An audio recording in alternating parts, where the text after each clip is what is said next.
صحیح بخاری کی روایت ہے کہ اللہ ارشاد فرماتا ہے، جس نے میرے ولی کے ساتھ عداوت رکھی میرا اس کے ساتھ اعلان جنگ ہے۔ تو پھر کتنا حساس معاملہ ہو گیا جب ولی کی عداوت، ولی کی دشمنی اللہ سے دشمنی قرار پائی کہ اب اس کا میرے ساتھ اعلان جنگ ہے۔ تو اب پھر ہمارے لیے ضروری ہو گیا کہ ولی کو پہچانے کہ ولی ہے کون، کہیں ہم اس کی مخالفت نہ کر بیٹھیں اور ہم اللہ جل شانہ کے قہر و غضب کا شکار نہ ہو جائیں۔ تو یہاں اسی حدیث میں جو بخاری کی میں نے آپ کے سامنے رکھی کہ میرا بندہ فرائض کی ادائیگی کے بعد کثرت نوافل سے میرا قرب حاصل کر لیتا ہے، پھر آنکھیں اس کی ہوتی ہیں، قوتیں میں ڈال دیتا ہوں، ہاتھ اس کے ہوتے ہیں لیکن پکڑنے کی توانائی خاص اس میں ڈال دی جاتی ہے۔ فَكُنْتُ سَمْعَهُ الَّذِي يَسْمَعُ بِهِ، کان اس کے ہوتے ہیں لیکن وہ میری اس دی ہوئی خاص قوت سے سنتا ہے۔ ہاتھ اس کے ہوتے ہیں لیکن پکڑائی کی قوت خاص طور کے اوپر میں اس میں ڈال دے۔ پاؤں اس کے ہوتے ہیں لیکن وہ میری عطا کردہ خاص قوت سے چلتا ہے۔ آصف بن برخیہ آنے واحد کے اندر تخت بلقیس لے آیا کہ نہ لے آیا؟ قرآن نے بیان کیا ہے نا، آنے واحد میں 1 مہینہ جاتے ہوئے لگتا تھا، 1 مہینہ آتے ہوئے لگتا تھا۔ حضرت سلیمان علیہ السلام نے کہا کہ بلقیس آ رہی ہے، بس وہ شہر سے باہر پہنچ گئی ہے، تو کوئی ہے جو اس کا تخت لے کر آئے، اس کے آنے سے پہلے حاضر کر دے۔ اور وہ تخت مکفل کر کے آئی تھی، 60 ہاتھ چوڑا تھا، 80 ہاتھ لمبا تھا اور کئی ہاتھ موٹا تھا۔ تو کہا کوئی ہے جو اس کے آنے سے پہلے لے آئے؟ قال عفریت من الجن، ایک جن کھڑا ہو گیا، کہا حضور میں لے آتا ہوں۔ کب لاؤ گے؟ کہا کہ مجلس برخاست ہونے سے پہلے پہلے تخت آ جائے گا۔ بڑی بات تھی، لیکن رسول اللہ نے کہا نہیں، مجھے اس سے بھی پہلے چاہیے۔ کیا شان ہے، پیغمبر تھے، کہا مجھے اس سے بھی پہلے چاہیے۔ تو پھر کیا ہوا؟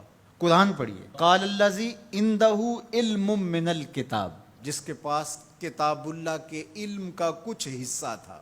زبور ساری کا عالم نہیں تھا، زبور کی کچھ آیتوں کا عالم تھا۔ اس نے کہا انا آتی کا بہ، جی حضور میں لے آتا ہوں۔ یہ تو دوپہر تک لا رہا ہے، تم کب لاؤ گے؟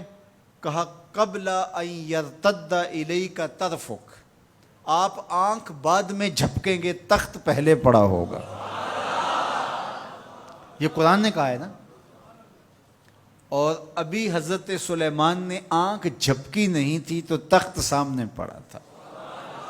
جب اس کو دیکھا تو بے ساختہ کا ھذا من فضل ربی، یہ میرے رب کا فضل ہے جس نے میری دہلیز کے ایک خادم کو یہ طاقت عطا کی ہے کہ 1 مہینے کی مسافت سے اتنا بڑا تخت آنے واحد میں آنکھ جھپکنے سے پہلے حاضر کر دیتا ہے۔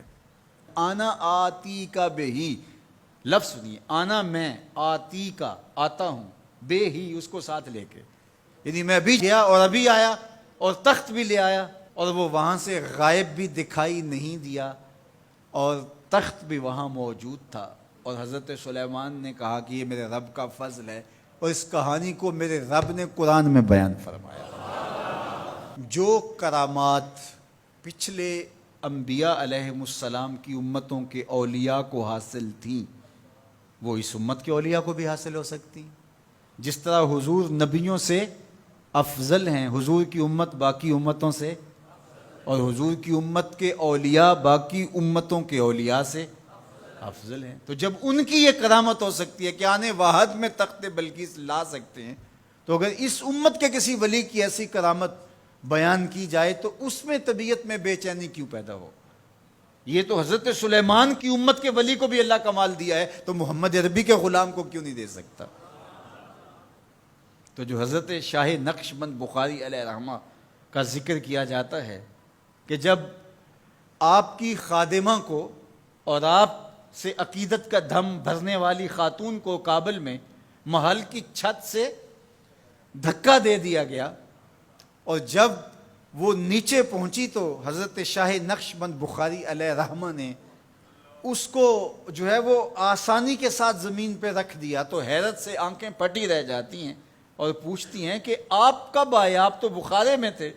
تو برجستہ بولتے ہیں تو از چبارہ آمدی من از بخارا آمدن، تو چبارے سے چل پڑی تھی، میں بخارے سے چل پڑا تھا۔ تو یہ حضور کے غلاموں کی شان ہے، اور یہ کوئی جو ہے وہ بعید نہیں ہے۔ باقی رہی بات یہ عقل نہیں مانتی، تو معجزہ اور کرامت ہوتے ہی وہی ہیں جو عقل انسانی کو عاجز کر دیں۔ جو عقل میں آ جائے وہ تو فن ہوگا۔ ما یعجز بہ العقل، عقل کی جہاں پہنچ نہ ہو، جو ظاہری اسباب سے ماورا ہو، جو چیزیں ما فوق الفطرت ہوں، تو انہیں ہی تو کرامت، قدرت یا معجزہ کہا جاتا ہے۔ اور اگر وہ عقل اور فہم اور ادراک میں آ جائیں تو پھر جو ہے وہ کیا ہو۔ تو اس کی نظیر ہمارے پاس قرآن میں موجود ہے۔ اب اللہ کا ولی کون ہوگا؟ حضور علیہ السلام سے پوچھا گیا، ابن مردوی اور باقی لوگوں نے روایت کیا کہ حضور ولی کون ہے؟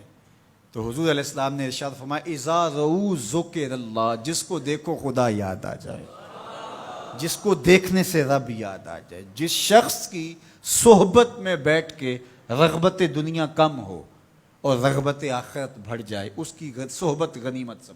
اچھا، قرآن نے جو ولی کی علامت بیان فرمائی وہ یہ ہے، الذین آمنوا وکانوا یتقون، یعنی ولی کی جو علامتیں ہیں وہ ایمان اور تقوی ہے۔